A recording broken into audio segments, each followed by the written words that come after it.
सरकार बताए उनके पास वर्गीकरण की क्या पॉलिसी है, किस आधार पे वो वर्गीकरण करना चाहते हैं, कौन से आंकड़े उनके पास है, कौन से डाटा उनके पास है। मैं सरकार से जानना चाहता हूं, सरकार कमेटियां बना दे और वर्गीकरण किस फॉर्मूले पे करेगी ये भी बता दे। हम सरकार को भी सुनना चाहते हैं। अभी देश में पिछले दरवाजे से कुछ नहीं होगा, जो कुछ होगा आमने सामने होगा। अगर हमारे अधिकारों की बात आएगी तो लड़ाई आमने सामने लड़ी जाएगी।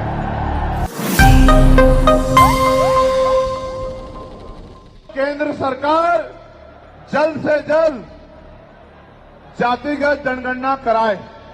जब तक जातिगत जनगणना नहीं होगी तब तक सबसे पहले स्पष्ट ही नहीं होगा जो आज षड्यंत्र किया गया है और कुछ लोगों को जानबूझ के उनके मुंह से कहलवाया जा रहा है कि इस जाति का हिस्सा ये लोग खा रहे हैं, इस जाति का हिस्सा ये लोग खा रहे हैं, इस जाति का हिस्सा ये लोग खा रहे हैं। मैं चंद्रशेखर आजाद आपको वचन देके कहता हूं, अपने बहुजन समाज के सामने जातिवार जनगणना कराइए, उसके आंकड़े सार्वजनिक कराइए। अगर अंतिम पायदान पर रहने वाले जिनको डीएससी के भाई कहा गया है, जो हमारा परिवार है, अगर उनका 1% आरक्षण भी पॉइंट के बराबर भी कमजोर पड़ रहा होगा तो मैं वचन देता हूं कि इससे बड़ी रैली उनके समर्थन में हम लोग करेंगे। मैं फिर आपसे कह रहा हूं, आप याद करो, जब से इस देश में आरक्षण व्यवस्था लागू हुई है, इस आरक्षण को खत्म करने के लिए चाहे वो कांग्रेस पार्टी रही हो या भारतीय जनता पार्टी रही हो या और कोई मनुवादी दल रहा हो, इन्होंने एड़ी चोटी के जोर लगाए। और आज जिन जातियों को गाली दी जा रही है, ये वही जातियां हैं जिन्होंने अपने बच्चे कुर्बान कर दिए लेकिन अपने अधिकारों की रक्षा की। और आज भी इस देश में आरक्षण बचा हुआ है, नौकरियां बची हुई है, हिस्सेदारी बची हुई है, राजनीतिक व्यवस्था कायम है, लोकतांत्रिक व्यवस्था है। तो धन्यवाद करना चाहिए उन जातियों का जिन्होंने अपने प्राणों का बलिदान दे दिया, लाठी डंडे खाए, गोलियां खाई, लेकिन अपने अधिकारों को छीनने नहीं दिया। सब लोगों को उनका धन्यवाद करना चाहिए। लेकिन दुश्मन का ये षड्यंत्र है और दुश्मन बड़ा समझदार है। दुश्मन जानता है कि 2 अप्रैल 2018 के बाद में ये दलित समाज एकजुट हो गया था। जब दलित समाज एकजुट हुआ तो वो ये सोचने लगे कि इनकी एकता को कैसे तोड़ा जाए। आप और मैं जानते हैं, जब हम मुट्ठी बनकर रहेंगे तो कोई हमारे अधिकारों को नहीं छीन सकता। और आप महसूस करो, बाबा साहब अम्बेडकर ने क्या नारा दिया, शिक्षित बनो, संगठित रहो और संघर्ष करो।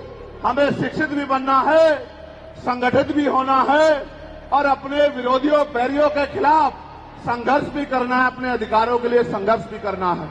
75 साल की आजादी के बाद आज भी भारत में 80% लोग ऐसे हैं जो रोटी कपड़ा मकान से वंचित है, जिनको इज्जत की जिंदगी नहीं मिल रही।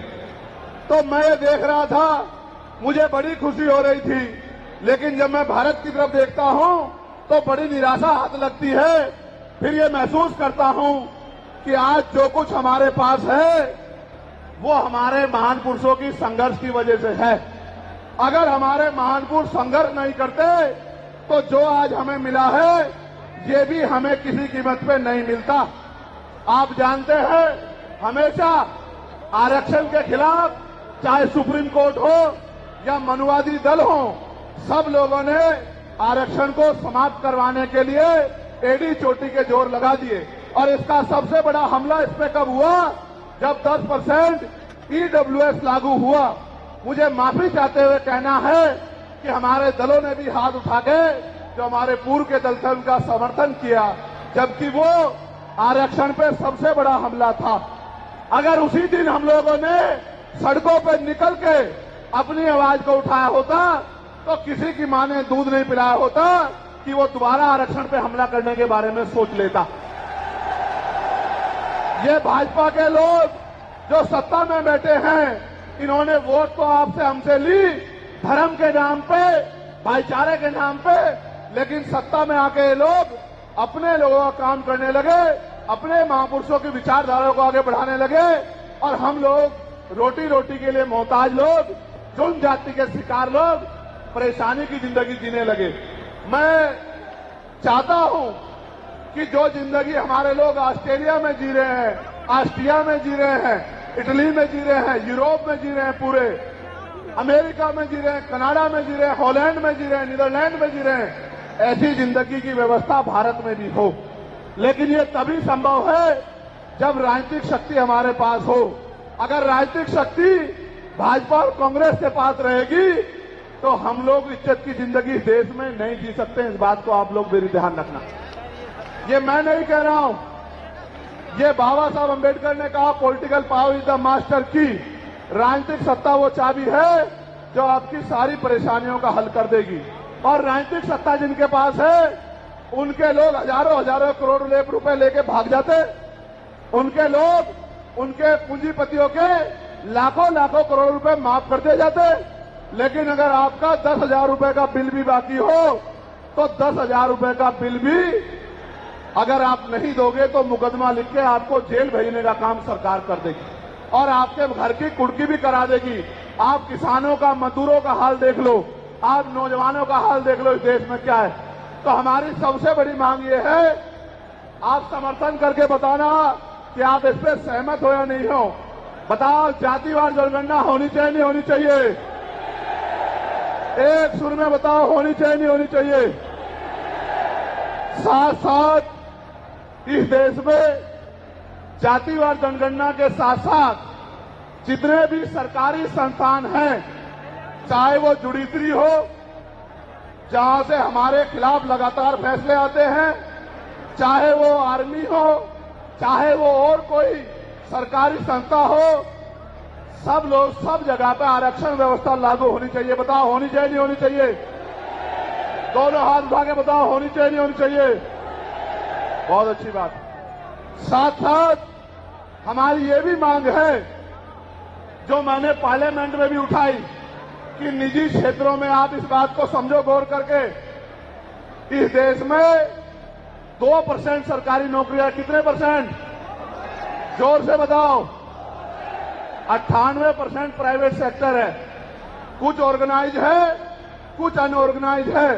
आप ये देखो, 2% में तो बंटवारा है, लेकिन 98% पे पुरानी सत्ता वाले लोग और आज की सत्ता वाले लोग सांप की तरह कुंडली मार के बैठे हैं। ना वहां SC/ST के लोगों का कोई प्रतिनिधित्व है, ना OBC के लोगों का है, ना ही मुस्लिम लोगों का है। तो हमारी मांग ये भी है कि अब समय आ गया है कि निजी क्षेत्रों में भी आरक्षण की व्यवस्था होनी चाहिए। होनी चाहिए नहीं होनी चाहिए? बताओ, दोनों हाथ उठा के बताओ, जोर से बताओ, होनी चाहिए नहीं होनी चाहिए? Very good, very good. साथ साथ हमारी ये मांग है कि प्रमोशन में रिजर्वेशन भी इस देश में लागू होना चाहिए। शेड्यूल कास्ट, शेड्यूल ट्राइब और बैकवर्ड के लोगों के लिए प्रमोशन में रिजर्वेशन भी सरकारी संस्थानों में लागू होना चाहिए। लागू होना चाहिए, लागू होना चाहिए? बताओ, जोर से बताओ। हमारी ये भी मांग है कि मंडल कमीशन की बाकी सिफारिशें भी लागू होनी चाहिए, क्योंकि जब तक मंडल कमीशन की बाकी सिफारिशें लागू नहीं होगी तब तक पिछड़े वर्ग के लोगों को बराबर की हिस्सेदारी और सम्मान नहीं मिलेगी। हमारी ये भी मांग है, सरकार कह रही है कि क्रीमी लेयर लागू करना चाहिए और जज साहब भी कह रहे हैं क्रीमी लेयर लागू करना चाहिए। मैंने पार्लियामेंट में पूछा कि भारत में कितने शेड्यूल कास्ट के लोग, शेड्यूल ट्राइब के लोग अरबपति बन गए, इसका डाटा आपको सार्वजनिक करना चाहिए, आर्थिक आंकड़े सार्वजनिक करने चाहिए। तब हमें पता लगेगा कि क्रीमी लेयर की स्थिति में हम आए या नहीं आए। आपको शायद जानकारी नहीं है, मैं आपको बताता हूं। आज भी बहुत सारे पदों को NFS करके, नोट फाउंड सुटेबल करके हमारे योग्य लोगों को नौकरी से निकालने का काम ये सरकारें करती है, क्योंकि कलम की ताकत उनके हाथ में होती है। जिनकी राज सत्ता पे कब्जा होता है, हमारे लोगों का राज सत्ता पे कब्जा नहीं है, इसलिए सारी योजनाएं हमारे खिलाफ बनती हैं। हमारी ये भी मांग है जिस पर मैं गौर कर रहा हूं, सरकार ने कहा, मैं आज इस पर भी बोलूंगा। आज अगर मैं इस पर नहीं बोलूंगा तो हमारे लोगों को पता ही लगेगा देश में क्या हो रहा है। सरकार ने कहा कि वर्गीकरण लागू होना चाहिए। मैंने आपको बताया कि बातें तो बहुत लोग करते हैं, लेकिन जब आरक्षण पे हमला होता है, जब और किसी तरीके से आरक्षण को खत्म किया जाता है, जब गांव-गांव जाके लोगों को समझाने का प्रयास किया जाता है, तब जिन जातियों को आज सरकार के इशारे पे गाली दी जा रही है, उनको ही उन्हीं की जिम्मेदारी मान के लोग घर में बैठ जाते हैं कि भाई यही आरक्षण की रक्षा करेंगे, यही अधिकारों की रक्षा करेंगे। लेकिन सच ये है, अगर सरकार की मंशा वर्गीकरण के जरिए वास्तविकता में निचले पायदान पे बैठे अंतिम व्यक्ति को ऊपर उठाने की होती, तो जिस तरह से 10% आर्थिक आधार पर आरक्षण की व्यवस्था की गई थी, 10% आरक्षण की व्यवस्था डीएससी के भाइयों के लिए, डीएससी परिवारों के लिए सरकार कर सकती थी। उनका कोई मतलब नहीं बैठता था कि इन्हीं में टुकड़ा डाल दे, क्योंकि सरकार जानती है इनमें बंटवारा हो जाएगा तो इनके खिलाफ आंदोलन आसान हो जाएगा, इनको पता भी नहीं चलेगा कब इनके अधिकार खत्म हो गए। मैं आपसे कहना चाहता हूं, सरकार बताए उनके पास वर्गीकरण की क्या पॉलिसी है, किस आधार पे वो वर्गीकरण करना चाहते हैं, कौन से आंकड़े उनके पास है, कौन से डाटा उनके पास है।